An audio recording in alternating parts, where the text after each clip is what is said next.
ఓం సాయిరామ్ సమర్థ సద్గురు సాయినాథ్ మహారాజ్ కీ జై. మన సాయి బిడ్డలందరికీ నమస్కారం ఫ్రెండ్స్. ఎలా ఉన్నారండి? ఏం చేస్తున్నారు? అందరూ బాగున్నారు కదూ? మన సాయినాథ్ దయ వలన అందరూ బాగున్నారని, బాగుండాలని మనస్ఫూర్తిగా బాబా వారిని కోరుకుంటూ ఈరోజు వీడియో అయితే స్టార్ట్ చేస్తూ ఉన్నాను. మన సాయినాథునితో మనకు గల అనుబంధాన్ని కేవలం ఒక అరగంటకో 5 నిమిషాలకో లేదా 1 గంటకో పరిమితం చేయవద్దండి. దాన్ని మరింత విస్తృతం చేసుకోవడానికే మన ప్రయత్నం అంతా చేస్తూ ఉన్నాము. ఈ విధంగా ఏదో ఒక సత్సంగం లాగానో, లేదంటే సాయినాథుని మాటల ద్వారానో, లేదంటే ఇలా వీడియోల రూపంలో కూడా మనం ఇలా పంచుకుంటూ ఉన్నందుకు నాకైతే చాలా సంతోషంగా ఉంది. మీరందరూ కూడా సంతోషపడుతూ ఉన్నారని నేను ఆశిస్తున్నాను. అయితే ఈరోజు మన సాయినాథుడు మన కోసంగా ఏం సందేశం తీసుకొచ్చారో తప్పకుండా తెలుసుకుందామండి. బిడ్డా, నువ్వు ఈరోజు చూడగానే వెంకటేశ్వర స్వామిని తాకి నీ సంకల్పాన్ని చెప్పుకో. తప్పకుండా నీకు ఏదైతే నీ మనసులో ఉందో అవన్నీ కూడా తీరుతాయి అని సాయినాథుడు అయితే మనకు ఈరోజు చక్కని సందేశం ద్వారా మన ముందుకైతే వచ్చారు ఫ్రెండ్స్. ఇలాంటి సందేశాన్ని సాయినాథుడు మనతో ఎందుకు అందించాలి అనుకుంటున్నారు అనేది, సాయినాథుని విషయాల్లో ఎలాంటి అర్థం ఉంది అనేది మనం సాయినాథుని మాటల ద్వారా తప్పకుండా తెలుసుకుందామండి. అయితే ఈ వీడియో మొదలు పెట్టే ముందు ప్రతి ఒక్కరికి ఒక చిన్న రిక్వెస్ట్ ఫ్రెండ్స్. ఈ సందేశం కనుక మీ అందరికీ నచ్చినట్లయితే తప్పకుండా మన వీడియోకి ఒక చిన్న లైక్ అయితే ఇవ్వండి ఫ్రెండ్స్. ఇంకా కొత్తగా మన ఛానల్ని ఎవరైతే కనుక చూస్తూ ఉన్నారో ప్లీజ్ అండి తప్పకుండా సబ్స్క్రైబ్ చేసుకుని సపోర్ట్ అయితే చేయండి ఫ్రెండ్స్. ఇంకా మనకు ఎలాంటి కష్టాలు కానీ బాధలు కానీ ఉన్నా కూడా నాకు కామెంట్ సెక్షన్లో ఒక కామెంట్ అయితే చేయండి. నేను సాయినాథుని గుడికి వెళ్ళినప్పుడు మీకోసం మీ పేర్లు చదివి ప్రేయర్ అయితే చేయిస్తాను. ఇప్పుడు సాయినాథుని సందేశం విందామా మరి? ఈ శనివారం రోజు వెంకటేశ్వర స్వామిని తాకి నువ్వు నీ జీవితాన్ని పావనం చేసుకున్నావు తల్లి. నీకు ఉన్నటువంటి సంకల్పం ఏమిటి అనేది తప్పకుండా భగవంతునికి విన్నవించుకో. నువ్వు ఎలాంటి సమస్యలతో బాధపడుతున్నా సరే ఖచ్చితంగా నీ సమస్యలన్నింటికీ కూడా ఒక ముగింపు కాలం అనేది నీకు దొరకపోతుందమ్మా. నువ్వు సంతోషం అనుభవించే సమయం ఇప్పుడు నీకు ఆసన్నమైంది. ఆ సంతోషం చిరకాలం ఉండేలాగా నేను చేస్తాను. నలుగురిలో నీకు గొప్ప ఉన్నత స్థితిని కల్పిస్తాను. ఈ కష్ట సుఖాలు ఉండేవి చూడు, ఇవన్నీ కూడా ఎవరికైనా సహజమే కదా. ఈ కష్టం అనేది వస్తూ ఉంటుంది, అలాగే దాని వెనుక గొప్ప సంతోషం కూడా వస్తుంది. ఇక ఆ సంతోషం అనేది కూడా శాశ్వతం ఉండేది కాదు కదా. ఎన్ని రోజులు మన దగ్గర ఉంటుంది, ఎన్ని రోజులు మన వద్ద ఉంటుందో సంతోషం కూడా అన్ని రోజులు మనతో తప్పకుండా మనం అనుభవించి తీరాల్సిందే. వచ్చినటువంటి కష్టం ఎప్పటికైనా వెనుదిరిగి వెళ్ళక తప్పదు కదా. ఇక వెళ్ళిపోయినప్పటికీ సంతోషం కూడా మరలా మన జీవితంలోకి తిరిగి రావడం తప్పదు. ఇక మనకు ముఖ్యంగా ఏమిటో తెలుసా? ఓర్పు, సహనము నీకు జీవితంలోకి తిరిగి రావడం అనేవి, ఈ ఓర్పు సహనము ఉంటే నీకు తప్పకుండా వచ్చి తీరుతుంది. నీకు వచ్చినటువంటి బాధ, నువ్వు అనుభవిస్తున్నటువంటి ఈ జీవితం చాలా మారిపోతుంది అని చాలా రోజుల నుంచి నేను నీకు చెప్తూ ఉన్నాను. కానీ ఎప్పుడు కూడా బాబా ఇలాగే చెప్తూ ఉన్నావు బాబా, కానీ నా జీవితంలో మాత్రం ఎలాంటి మార్పు రావడం లేదని అనుకోవద్దు బిడ్డా.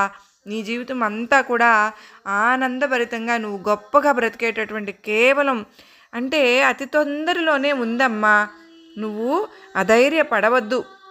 నేను చెప్తున్నాను, నువ్వు జాగ్రత్తగా ఆలోచించుకుని జాగ్రత్తగా ఉండేటటువంటి సమయం అమ్మ ఇది. ఎవరైతే కనుక నిన్ను ఇంతగా బాధ పెట్టారో, నీ పట్ల నిన్ను దెబ్బతీసే విధంగా నీ కుటుంబాన్ని ఎన్నో రకాలుగా అవమానించాలని ఎన్నో ప్రయత్నాలు చేస్తూ ఉన్నారు, కానీ ఇప్పటికీ చేస్తూనే ఉన్నారు కూడా. మరి అలాంటి వారి ముందు నువ్వు చాలా జాగ్రత్తగా ఉండాలి కదా. మరి సున్నితమైనటువంటి నీ మనసు, అలాగే నీ మంచితనం నాకు బాగా తెలుసు. అయితే నువ్వు కూడా ఒక మంచి విషయాన్ని తెలుసుకోవాలి బిడ్డా. అదేమిటి అంటే, నీ మాటలతో వినయంతో ఎవరినైనా నీ ముందు నటిస్తూ ఉన్న వారి ముందు నువ్వు కూడా నవ్వుతూ మాట్లాడి వచ్చినటువంటి కష్టం ఏమిటి అని వారికి మాత్రం నీ పట్ల జాలి, ప్రేమ అని ఎప్పుడు ఎట్టి పరిస్థితుల్లోనూ నువ్వు నమ్మకూడదు. నీ గురించి, నువ్వు చేసేటటువంటి పని గురించి వాళ్ళతో ముందుగానే చర్చించవద్దు. వారితో నీ కుటుంబంలో జరిగేటటువంటి విషయాలను కూడా ఎట్టి పరిస్థితుల్లోనూ చెప్పవద్దు బిడ్డ. అసలు నీ మదిలో వచ్చేటటువంటి ఆలోచన విధానాలను సైతం కూడా నువ్వు నీ తల్లిదండ్రులకు మాత్రమే చెప్పాలి. తరువాత నేను అంటే నీ బాబాను ఉన్నాను కదా, అంత నమ్మకాన్ని పెట్టుకున్నావు, అంత భారాన్ని నాకు చెప్తూ ఉంటావు, జరగవలసినటువంటి ప్రతి కార్యం కూడా నేను చూసుకుంటానని నీకు తెలుసు. నువ్వు దిగులు పడనటువంటి అసలు అవసరమే లేదమ్మా. ఎక్కువ ఆలోచించకు, అవసరం కూడా లేదమ్మా. అతి రహస్యంగా కేవలం ఒంటరిగా నువ్వుగా పోరాటాన్ని అని మొదలుపెట్టు. అసలు నేను ఎంచుకున్నటువంటి పని ఎందుకు జరగదు అని, ఎందుకలా ఆగిపోయింది, నా ఆలోచనలు ఏమైనా తక్కువ ఉందా, నేనేమైనా ఈ విషయాన్ని అంటే నేను వేరే రకంగా ఆలోచిస్తున్నానా అని నువ్వు ఎప్పటికప్పుడు అనుకుంటూ ఆలోచించి అడుగు ముందుకు వేయి. నీ పని గురించి సరైనటువంటి నిర్ణయం నువ్వు తీసుకో. ఇలా పనిలో ఏ విధమైనటువంటి విజయం పొందట్లేదు అని నువ్వు నీ కుటుంబానికి ఎంతో అవమానించారు అని, ఎన్ని బాధలు పెట్టారు అని, ఇన్ని మాటలు అన్నారు అని వారందరి గురించి ఎక్కువగా ఆలోచిస్తున్నావు. అది చాలా పొరపాటు బిడ్డ. వాళ్ళు నిన్ను ఎలా ఇబ్బంది పెట్టినా నీ కుటుంబాన్ని నేను జాగ్రత్తగా చూసుకుంటాను. వారు ఎంతో నాకు ప్రియమైన వారు. నువ్వు ఎలాగో వాళ్ళు కూడా నా బిడ్డలే. అలాగా నువ్వు ఆలోచనలు అయితే చేయవద్దు తల్లి. అలా ఆలోచనలు నువ్వు ఎప్పుడు గుర్తు చేసుకుంటూ కనుక ఉంటే నీకు కష్టం పడితే అదంతా కూడా కేవలం కొద్ది రోజులే ఉంటుంది. నువ్వు అలాంటి ఆలోచనలు పెట్టుకోవద్దు. నీకు విజయాన్ని భగవంతుడు నీకు ఎప్పుడు ఇస్తూనే ఉన్నాడు. అప్పుడు నీకు వచ్చినటువంటి నీ విజయాలను చూసి వాళ్ళు తప్పకుండా కూడా నువ్వు ఆనందిస్తావు. ఆనందించే విధంగా నీ గొప్పతనంగా అనేది ఉండాలి. నిదర్శనంగా అందరికీ చూపించేలాగా ఉండాలి, కానీ గర్వించేలాగా ఉండాలి. నిన్నే నమ్ముకున్నటువంటి నీ కుటుంబం అంతా కూడా నిన్ను చూసి గొప్పగా గర్వపడుతున్నారు. నీ విజయం కూడా నలుగురికి అలాగే ఆదర్శప్రాయంగా ఉంటుంది. నిన్ను ఎవరైతే పైకి రాకుండా చేయాలని కలలు కన్నారో వారి కలలన్నీ కూడా మట్టి పాలు చేస్తాను నేను. వారి బిడ్డలందరూ ఎప్పుడు బాగుండాలని నేను కోరుకుంటూ ఉంటాను. నీకు ఏ జీవితాన్ని ఎవరు కూడా మంచి జరిగేటట్టుగా ఎవరు ఆపలేరమ్మా. నీ మంచితనాన్ని ఖచ్చితంగా మంచే జరుగుతుంది.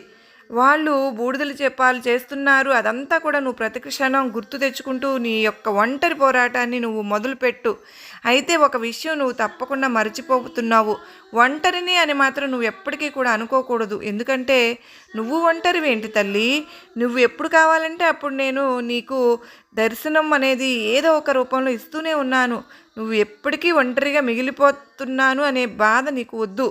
నిన్ను నడిపించే శక్తి నీ తల్లిదండ్రుల యొక్క దీవెనలు, నీ సాయి అనుగ్రహం నీకు తోడుగా పుష్కలంగా ఉన్నాయి కదా. అటువంటి ధైర్యాన్ని నువ్వు క్షణక్షణం కూడా నీలో నింపుకుంటూ ఉంటే గనుక తద్వారా నీకు ఎంతో మానసిక ఆనందం కలుగుతుంది. ఎంతో సంతోషంగా నువ్వు జీవితాన్ని గడపగలుగుతావు. ఎంత సంతోషం అంటే నీ జీవితం అంతా కూడా సంతోషభరితంగా మారిపోతుంది. వేదన అంతా కూడా నువ్వు తప్పకుండా తీరిపోతుంది. నీ బాధలు, నీ కష్టాలు అన్నీ కూడా నువ్వు నాతో చెప్పుకున్నావు కదా, తప్పకుండా వాటన్నిటినీ తొలగించే బాధ్యత నీ సాయిదే. నీకు ధైర్యాన్ని నువ్వే తెచ్చుకుంటూ ఉండు. విజయం నీదే అవుతుంది. నీ కష్టంతో నాకు పని లేదు, నీ వేదనతో కూడా నాకు పని లేదు. ఏదైతే కనుక నువ్వు ఇష్టానుసారంగా ప్రవర్తించడం మాత్రం నాకు అస్సలు నచ్చదు. ఎందుకంటే నువ్వు నన్ను ఎంతగా నమ్ముకున్నావో నిన్ను కూడా నేను అంతగానే నమ్ముతున్నాను. నువ్వు ఎంతో గుణవంతురాలివి, ఎంతో ధైర్యవంతురాలివి కూడా, ఎంతో అదృష్టవంతురాలివి అని నేను అంటూ ఉంటాను కదా. నీ సాయినాథుడైన కరుణామయుడు, భక్తుల పాలిట కల్పవృక్షం, తన బిడ్డలను, తన కష్టాలను, వారి భక్తుల కష్టాలను చూసి తట్టుకోలేను. అటువంటి నువ్వు మార్పును నీవు పుంజుకుంటే కనుక నీకు అంతా కూడా మంచే జరుగుతుంది. సాయినాథుడు చూస్తూ ఉన్నానా అని నువ్వు కమ్మిపెట్టుకుంటూ ఉండు. నీకు కావలసిన సహాయాన్ని, కావలసినటువంటి ధైర్యాన్ని ఎలాగైతే నీకు నేను ఇస్తూ ఉంటాను. కొన్ని సొంత నిర్ణయాలు తీసుకునేటప్పుడు నువ్వు 1-2 సార్లు ఆలోచించి నీ మనసును మీరు జాగ్రత్తగా మలుచుకుంటూ మీ జీవితానికి మీరే అందంగా మలుచుకోవాలి బిడ్డ. ఇక తరువాత మనం చేసేటటువంటి కష్టం అనేది మనల్ని మనం ఎలా చేయాలి అనేది మన ప్రారంభానుసారం ఏ విధంగా పరిస్థితులు మనకు ఏ విధంగా అనుకూలంగా ఉంటాయో అలాగే ఉంటాయి. దేనికి కూడా ఒత్తిడికి గురి కాకోకుండా ఏది జరిగినా కూడా అంతా భగవంతునిపై భారం వేసుకుంటూ భగవంతుని యొక్క నామస్మరణ మాత్రం ఎప్పుడూ మరువకు తల్లి. ఆ భగవంతుని రూపాన్ని నీ కళ్ళల్లో నింపుకుని ఇతరులకు భగవంతుని గురించి చెబుతూ నీ జీవితంలో మార్పులను నువ్వు వారికి నలుగురితో పంచుకుంటూ బాబా ఎంత సహాయాన్ని అందించారో నువ్వు కూడా ప్రతి ఒక్కరితో నలుగురితో పంచుకుంటూ ఉంటావు చూడు, అది నాకు ఎంతగానో నచ్చుతుంది.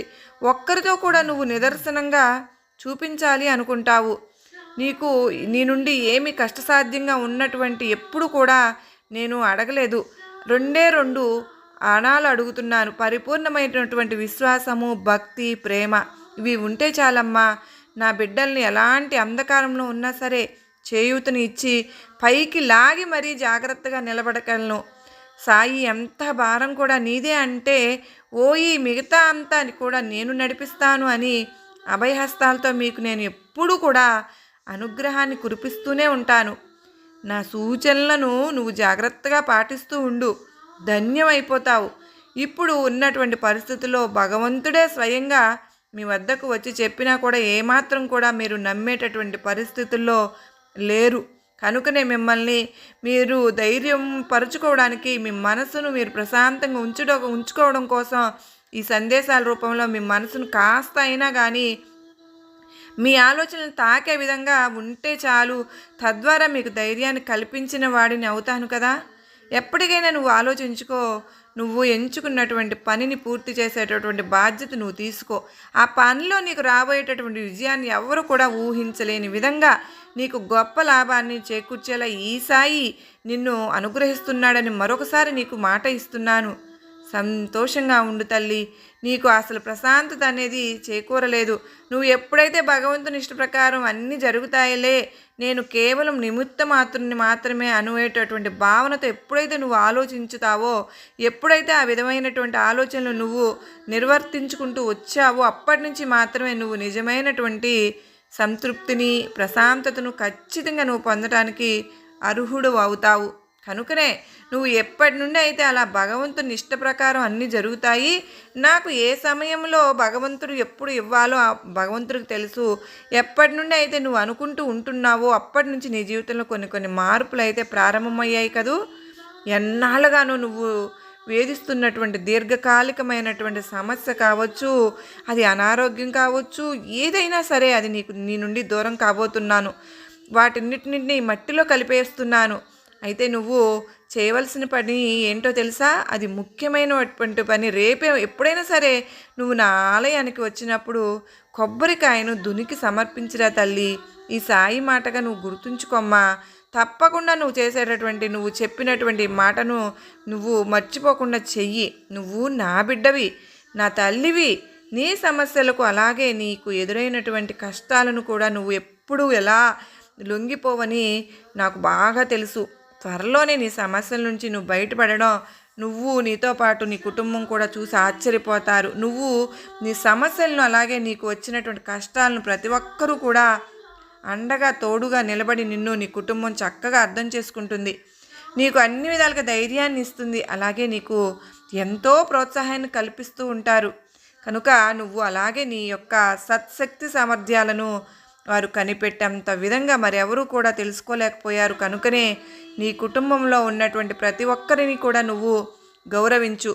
వారు చెప్పేటటువంటి ప్రతి మాటను కూడా బాబా తప్పకుండా పాటిస్తూ ఉండు. అలాగే నీ స్నేహితులు కావచ్చు, నీ శ్రేయోభిలాషులు కావచ్చు, ఎంతో కొంతమంది వారి అలాగే నీ చెడు కోరేవారు నీ చుట్టూ కూడా ఉంటారు. నీ మంచి కోరేవారు ఎవరో తెలుసుకుని వారికి నువ్వు లాభం పొందిన తర్వాత కూడా మర్చిపోకుండా ప్రతి ఒక్కరికి కూడా నీ వంతుగా ఏదైనా కానీ ఒక చిన్న సహాయం అయితే తప్పకుండా చేయాలి. నీలాగే ప్రతి ఒక్కరూ కూడా సమస్యలు కష్టాలు వచ్చినప్పుడు భయపడకుండా బాధపడకుండా ప్రతి ఒక్కటి కూడా భగవంతుడు ఏదో ఒకటి మనకైతే సహాయాన్ని అందిస్తాడు అనే ధైర్యంతో ముందుకు వెళ్తూ ఉంటే కనుక ఈరోజు నీకు వచ్చినటువంటి గొప్ప జీవితం ప్రతి ఒక్కరికి కూడా వస్తుంది. నువ్వు ఇన్ని రోజులు ఎన్నో సంవత్సరాలు ఎంతో ఓర్పుతో సహనంతో నీ కష్టాలను సమస్యలను ఏ విధంగా ఎదుర్కొంటున్నావో కేవలం ఆ బాధ అంతా కూడా అయినటువంటి ఈ సాయికి మాత్రమే తెలుసమ్మా. నువ్వు ఎవరికీ చెప్పుకోలేక ఎంత సతమతమైపోతూ కనీసం రాత్రులు నిద్రించేదానివి కూడా కాదు. ఎవరితో నీ బాధను పంచుకోవాలో నువ్వు ఎంతగా నలిగిపోయావో నాకే తెలుసు. ఇక నీ కష్టాలన్నీ కూడా కనుమరుగైపోతాయమ్మా. నువ్వు దేనికోసం అయితే పోరాడావో ఆ పోరాటంలో నువ్వు విజయాన్ని తప్పక సాధిస్తావు. నీకోసం ఒక మంచి అవకాశం తలుపు తట్టబోతుంది బిడ్డ. అది నువ్వు వినియోగించి తీరుకోవాలి. ఎందుకంటే ఇప్పటి వరకు నీ వద్దకు ఎన్నో అవకాశాలు వచ్చాయి, పోయాయి. కానీ నువ్వు వదులుకున్నవి కావచ్చు, మరికొన్ని నీకు సరికానివి కావచ్చు, సరిపోనివి కావచ్చు. ఇలా ప్రతి ఒక్కటి కూడా నిన్ను పలకరించి వెళ్ళిపోయింది. కానీ ఇప్పుడు వచ్చినటువంటి అవకాశం మాత్రం శాశ్వతమైనది. నిన్ను, నీ కుటుంబాన్ని చాలా ఆనందంగా ఉంచేటటువంటి గొప్ప అవకాశం బిడ్డ. నీకు వచ్చేటటువంటి అవకాశంలోని అసలన్నీ కూడా నీ జీవితం అంతా తారుమారు అయిపోతుంది. కానీ విని ఇరుగుని ఆనందం అనేది నీ జీవితంలోకి ప్రవేశించబోతుంది. భగవంతుడు నిన్ను నిర్లక్ష్యం చేస్తున్నాడని నువ్వు అనుకుంటూ ఉంటావు. కానీ నిజానికి నిన్ను అన్ని విధాలుగా కాపాడుకుంటూ రక్షించుకుంటూ వస్తూ ఉన్నాడని నీకు తెలిసేలా, నీకు కష్టం వచ్చిన తర్వాతే కదా తెలుస్తుంది. సంతోషం వచ్చేటటువంటి గొప్ప విలువను కూడా నీకు అనుభూతి చేసేలా చేస్తున్నాడు. కనుకనే ఓపికగా మీరందరూ కూడా భగవంతునికి ధన్యవాదాలు చెప్పుకోండి. ఏ కష్టం కూడా మీ వద్దకు శాశ్వతంగా ఉండదని మీరు పరిపూర్ణంగా నమ్మండి. అప్పుడే తప్పకుండా మీరు విజయాన్ని చేరుకుంటారు. నిజానికి అసలు ఏదైనా కానీ కష్టం కానీ సమస్య కానీ మీ వద్దకు వచ్చినప్పుడు మీరు భయపడడం మానివేయాలి. ఎందుకు అంటే ఆ భయం అనేది మీ తెలివిని హరించి వేస్తుంది. ఈ భయం అనేది ప్రతికూలమైనటువంటి ఆలోచనలు కూడా తెస్తుంది. మీ మనసులో సృష్టించి దాన్ని చిందరవందర చేస్తుంది. కనుక దేనిని కూడా నువ్వు భయపడవద్దు.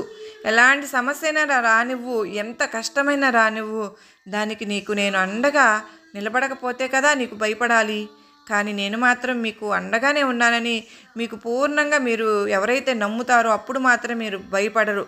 సహనము, విశ్వాసము, నమ్మకము ఇవన్నీ కూడా మీలో పుష్కలంగా ఉన్నప్పుడు మీరు దేనికి కూడా భయపడకుండానే ఉంటారు. మీకు ఎలాంటి పరిస్థితుల్లో కానీ మిమ్మల్ని ఏవి చేయలేవు అని నేను నీకు హామీ ఇస్తున్నాను. మీకు ఉన్నటువంటి పరిస్థితులన్నీ మారిపోతాయి. మీ జీవితంలో మీరు కని ఎరుగునటువంటి గొప్ప గొప్ప శుభవార్తలను, ఆనందకరమైనటువంటి జీవితాన్ని అతి కొద్ది రోజుల్లో కొత్త సంవత్సరంలోనే మీరు పొందబోతున్నారు. మీకు నా ఆశీర్వాదములు ఇస్తున్నాను. పరిష్కారం అనేది ఇన్ని రోజులు మీకు లేదని కృంగిపోయావు. ఇకనైనా దేనికైనా నువ్వు నీ సమస్యలను పరిష్కరించలేకపోయావో ఆ వచ్చేటటువంటి అదృష్టాన్ని బట్టే నువ్వు ఆశ్చర్యపోయే విధంగా నేను నిన్ను తీసుకువెళ్తాను. ఇప్పటి వరకు నేను చేయలేకపోయాను, నీ సమస్యలను చూస్తూ ఉండిపోయాను అని నువ్వు బాధపడుతున్నావు కదూ. దానికి నన్ను ఆక్షేపించావు కూడా. దానికి నువ్వు ఖచ్చితంగా క్షమాపణలు కూడా చెప్పుకుంటావు. నీకు నేను ఇవ్వడంలోని ఆలస్యం అనేది, కోరుకున్నది ఇవ్వలేదనేది నీకు అతి కొద్ది రోజుల్లోనే నువ్వు తెలుసుకుంటావు. ఎందుకు ఇవ్వలేదు నా బాబా, ఆ కోరిక తప్పకుండా తీరిన తర్వాత నీ మొదటి అడుగు అనేది ఇకపై అంతా కూడా నీకు అన్ని విజయాలే తీసుకొస్తాయి. నీ జీవితంలో ఎన్ని మార్పులు జరుగుతాయో, నీ కుటుంబంతో నువ్వు ఆనందంగా గడుపుతావో, జరిగిందేదో ఇప్పటి వరకు మంచిదే జరిగింది అని అనుకుంటూ జరుగుతుందంతా కూడా మంచిగా జరుగుతుందని కూడా నువ్వు కొత్త సంవత్సరంలో ఊహించు. ఆ జరగబోయేదానికి నువ్వు జరగదని భావించి నువ్వు ఎప్పుడు ఏమీ పోగొట్టుకోలేదు. అలాగే పోగొట్టుకున్నానని విచారించిన అవసరం కూడా లేదు. నిజానికి అసలు నువ్వే తెచ్చావు. ఏం తెచ్చావు తల్లి పోగొట్టుకోవడానికి? నువ్వేం సృష్టించావని నీకు నష్టం వాటిల్లిందని చెప్పుకుని బాధపడడానికి? నువ్వు ఏదైతే పొందావో, ఏదైతే ఇచ్చావో అది ఇక్కడ ఉంది. ఈనాడు నువ్వు నా సొంతం అనుకుంటున్నది రేపు నీకు ఇంకొకరు సొంతం కావచ్చు కదా. రేపు మరొకరు కూడా సొంతం కావచ్చు. కాబట్టి ఏదైనా నిర్ణయాలు తీసుకునేటప్పుడు జాగ్రత్తగా తీసుకో. నీకు వచ్చినటువంటి అవకాశాన్ని సద్వినియోగం చేసుకో. ఈ అవకాశం నీకు దక్కిన నాడు, నీవు లాభాన్ని పొందిన నాడు తప్పకుండా నీకు ఎవరైతే సహాయం చేశారో ఆ సహాయం చేసిన వారందరికీ కూడా నీ వంతుగా నువ్వు వారికి ఏదో ఒక విధంగా నువ్వు సహాయాన్ని అందించి వారందరికీ కూడా వారికి రుణం తీర్చుకో. అలాగే నీ బాబాను మాత్రం మర్చిపోవని ప్రమాణం చేస్తున్నావు కదూ. ఎందుకంటే మనుషులు ఎప్పుడు ఎలా మారిపోతారో ఎవరికూ తెలియదమ్మా. నిజానికి కష్టం మీ దగ్గర ఉన్నప్పుడే భగవంతుని యొక్క స్మరణ ఎక్కువగా చేస్తూ ఉంటారు. కష్టం తొలగిపోయిన రోజు భగవంతుడు అసలు గుర్తుకే రాడు. కనుకనే ఇలా చెబుతూ ఉన్నాను. అంతే తప్ప నిన్ను బాధ పెట్టాలని కాదు బిడ్డ. నీ మనసును అర్థం చేసుకున్నాను కనుకనే ఇలా చెబుతున్నాను. సంతోషంగా గొప్ప శుభవార్తను వినడానికి మీరందరూ కూడా సిద్ధంగా ఉండండి. ఎప్పుడు కూడా ఈ బాబా చెప్పినటువంటి సందేశాలను ఆలకిస్తూ ఉండండి. ఎప్పుడు కూడా నేను మీకు మంచి కోరే ప్రతి విషయాన్ని చెప్తూ ఉంటాను. మీరందరూ సంతోషంగా జీవితాన్ని గడిపేందుకే నేను ఎన్నెన్నో ప్రయత్నాలు చేస్తూ ఉంటాను. కానీ మీరు ఎవరూ కూడా నన్ను అర్థం చేసుకోలేక నన్ను నిందిస్తూ బాధపడుతూ ఉంటారు. బాబా మాకేమీ చేయడం లేదు, బాబా వల్ల మేమేమీ లాభాన్ని పొందలేదు, మేము ఇన్ని నష్టాల్లో కష్టాల్లో ఉన్నా కూడా ఇలా చూస్తూ కేవలం ఒక కీలు బొమ్మలా ఉండిపోయాడే కానీ మాకంటూ ఒక్క సహాయం చేస్తున్నాడా, చేయడం లేదు కదా అని నన్ను ఎప్పుడు కూడా నిందించకండి. ఎవరికి ఎప్పుడు ఏది ప్రాప్తించాలి, ఎవరికి ఎప్పుడు ఏది జరగాలి అన్నది భగవంతునికి అన్నీ తెలుసు. ఎవరికి ఎప్పుడు ఏది ఇవ్వాలో కూడా భగవంతునికి పూర్తిగా తెలుసు. మీకు దక్కవలసినటువంటి సహాయం అనేది తప్పకుండా దక్కే తీరుతుంది. మీరు దానికోసం ఎప్పుడు కూడా చింతించవలసిన అవసరం లేదు. ఈరోజు మీకు దక్కాలి అని రాసి పెట్టి ఉంటే ఖచ్చితంగా అది మీకు దక్కే తీరుతుంది అని నేను నీకు మరలా చెప్తూ ఉన్నాను కూడా. వాటన్నింటినీ నువ్వు లెక్క చేయకుండా కేవలం సోద్యం చేస్తూ ఉంటారు. ఎప్పుడు కూడా నన్ను నిందిస్తూ బాబాను అసలు మేము అడిగినా కూడా పట్టించుకోవడం లేదు అనేటటువంటి మీరు అపనమ్మకాన్ని వదిలేసి నాపై పూర్తి విశ్వాసాన్ని మీరు ఎప్పుడైతే నింపుకుంటారో మీకు జరగబోయే మంచి పనులు కూడా మీకు అన్ని అవగాహన కలుగుతాయి. ఎప్పుడు కూడా ఈ బాబాపై పూర్తి విశ్వాసాన్ని ఉంచి ప్రతి ఒక్క విషయాన్ని కూడా తప్పకుండా మీరు సంతోషాలను అన్నింటినీ వినేందుకు మీరు సిద్ధంగా ఉండాలి. మరి అయితే శుభవార్తలను అందుకునేందుకు ప్రతి ఒక్కరూ కూడా సిద్ధంగా ఉంటారు కదూ. మీకు నా ఆశీర్వాదములు ఇస్తున్నాను బిడ్డ అని సాయినాథుడు చెప్తూ అత్యద్భుతమైన సందేశాన్ని ఇచ్చారు కదా ఫ్రెండ్స్.